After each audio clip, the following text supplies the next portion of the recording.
Try as I might, I cannot find any reference to Shakespeare here.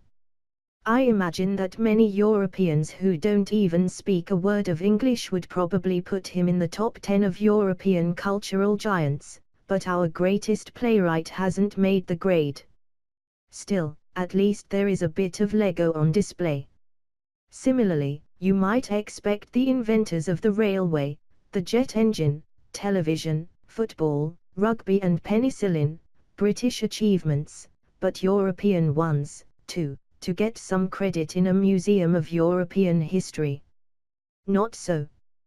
Perhaps I am being thick, but after 5 hours, I am still looking. Never mind. There is an exhibit explaining that a Norwegian invented the paperclip and another telling how Hungary's Joseph Biro invented the ballpoint pen. You do not have to be a flag-waving patriot to wonder how they managed to come up with some of this rubbish. Now Britain has voted to leave the EU, perhaps we should not be so surprised to find that we play a pretty peripheral part in Europe's rewriting of the European story here in the heart of Brussels. One nation, however, is furious about the way the past is being portrayed in the European Parliament's newly opened House of European History. This week, Poland's culture minister made a complaint to the President of the European Parliament. He said the museum glosses over Germany's wartime past while disgracefully pointing an accusing finger at Poland for being complicit in the Holocaust. This exhibition violates fundamental historical truth in matters of fundamental importance, said Piotr Gliński. A grave charge, particularly as the museum has been the pet project of a German ex-president of the European Parliament. It is certainly not hard to see German fingerprints all over a monstrously expensive and shamelessly self-serving exercise in revisionist propaganda. Indeed, if this museum is indicative of the way the rest of Europe sees Britain and itself, no one can be remotely surprised that the UK has decided to go its own way. Britain does get credited with importing the pyjama from Asia and with being the first European nation to abolish the slave trade. There is also a Vote Leave t-shirt in a display case alongside a roll of vote-in stickers, and a brief explanation that UK voters no longer believed in the promise of prosperity and security within the European Union. But Britain's role in freeing Europe from tyranny in the last century is brushed aside. There are several photos of bomb damage during the Blitz, along with other destruction all over mainland Europe. But key moments such as Dunkirk and D-Day, surely a central part of the European story, are barely mentioned. I did find one reference to D-Day, but none to the Battle of Britain. No mention, either, of our Commonwealth allies, who shed so much blood across this continent. Sorry, Australia, Canada, New Zealand and the rest. If you are acknowledged in here somewhere, I couldn't find you. Winston Churchill pops up, unnamed, in a photo of the 1945 Yalta summit as he sits alongside US President Franklin D. Roosevelt and Russia's Joseph Stalin as they decide the post-war shape of Europe. There is also a Union flag with those of the US and USSR. But the central narrative is that Europe entered the 20th century as a largely innocent collection of nation-states, many of them recent and artificial creations. After World War I, a catastrophe in which, apparently, all were equally to blame, these poor Europeans found themselves caught between two terrifying ideologies which were not their fault, Nazism and Stalinism. Europe was then flattened and endured appalling suffering, thanks to the Nazis and Soviets, rather than Germany and Russia. Europe was not liberated, as history has taught us. In the words of the museum audio guide, it was disempowered and divided between the US and the Soviet Union.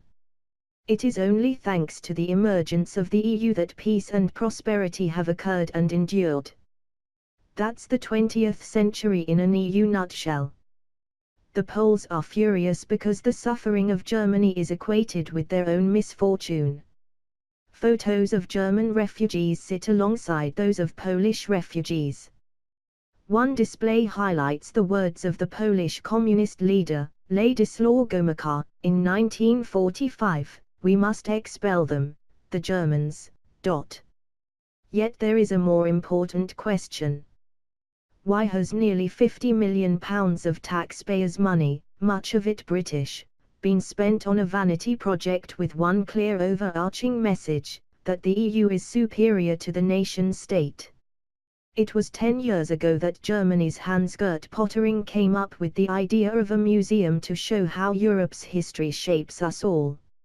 No matter that the European Parliament has another multi-million-euro museum around the corner which has been doing just that for several years, and which, incidentally, claims without a shred of evidence that our Queen is explicitly pro-European. Of course, Europe can never have too many exhibitions telling Europeans how lucky they are to live in the EU superstate. As for the British, if we have grounds for a complaint, and right now, our government ministers have more to occupy them in Brussels than the contents of a new museum, it is lack of recognition rather than malice or misrepresentation. We are shown as bit players on the fringes. No doubt sour-faced Remainers such as Nick Clegg and Lord Mandelson would argue that is all that we deserve after our historic vote to push off.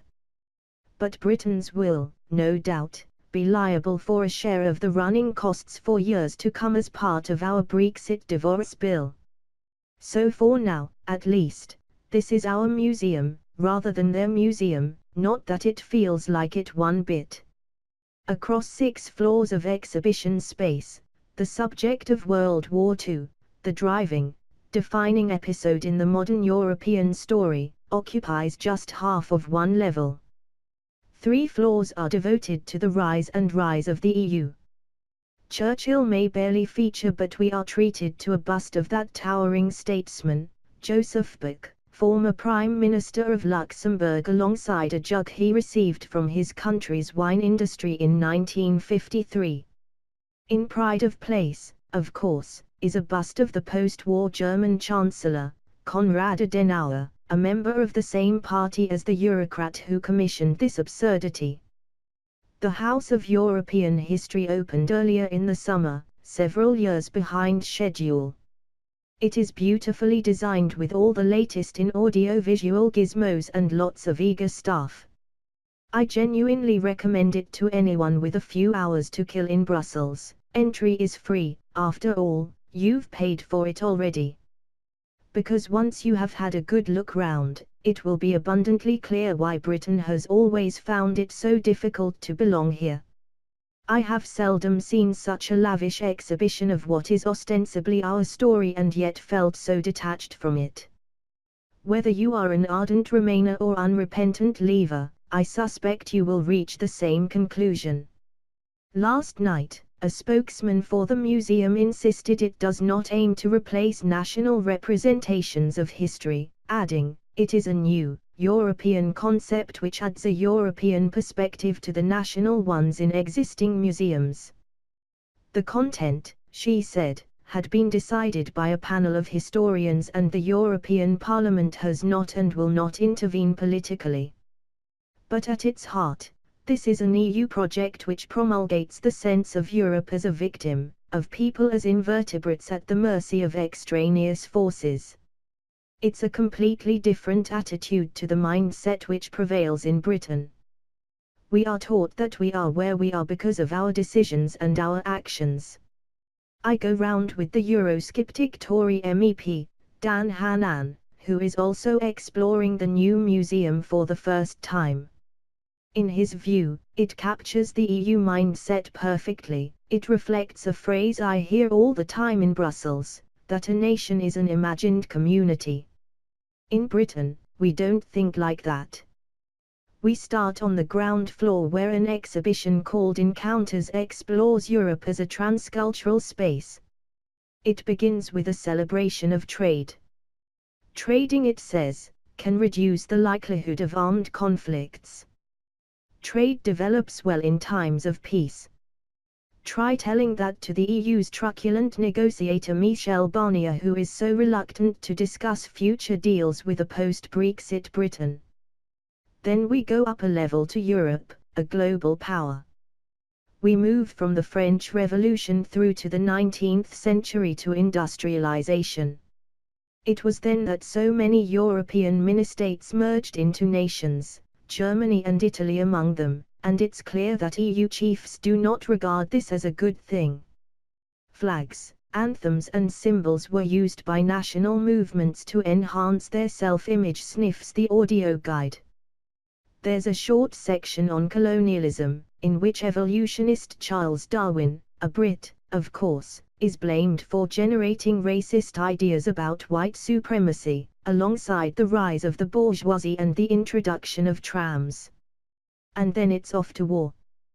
World War I was a catastrophe in which every nation behaved appallingly with its use of propaganda and industrial weapons. No sooner is it over than we reach totalitarianism versus democracy. Down one side of a hall is the story of the failed democracies of the interwar years. Down the other are interlinked displays on National Socialism and Stalinism, so alike in their brutality and oppression. Hitler's success, we're told, was based on charisma and core loyalty, rather than the fact that millions of ordinary Germans put him into power. And that it is the undercurrent which runs through the section on World War II itself. Ideologies are to blame, not Europeans. There is very little on the actual fighting, beyond some grainy video footage of air raids. Instead, it focuses on civilian suffering. There is no attempt to play down the horror of the Holocaust, which is covered in detail, though the concentration camps were simply the work of Nazis, as opposed to any nationality. And there is an adjacent display on the cruelty of Soviet, never Russian, gulags. There are also some peculiar omissions. Where is Vichy France? The fact that half that country willingly participated with Nazi Germany may be a very sensitive point in France, but it is surely relevant to the story of Europe. I ask a member of staff where the Vichy section has gone. She points out a helmet from the milice, the Vichy paramilitary, included in a small display on collaborators. This focuses more on the Norwegian collaborationist regime of Vidkun Quisling. And why not? Norway's not in the EU. Better to avoid offending the French, who are, after some harrowing images of refugees, German, Polish, Dutch and a British evacuee, the war is over. There is no sense of relief, let alone gratitude to the liberating powers of America and Britain. The Allied leadership believed forced expulsions were the only way to ensure a peaceful continent, says the guide, pointing to the post-war carve-up of borders. It is only when we reach a display in honor of European architects that the tempo changes. Hallelujah! At last, the EU is born and salvation is nigh. Hidden away in a corner, I find the section which has upset the Poles so much.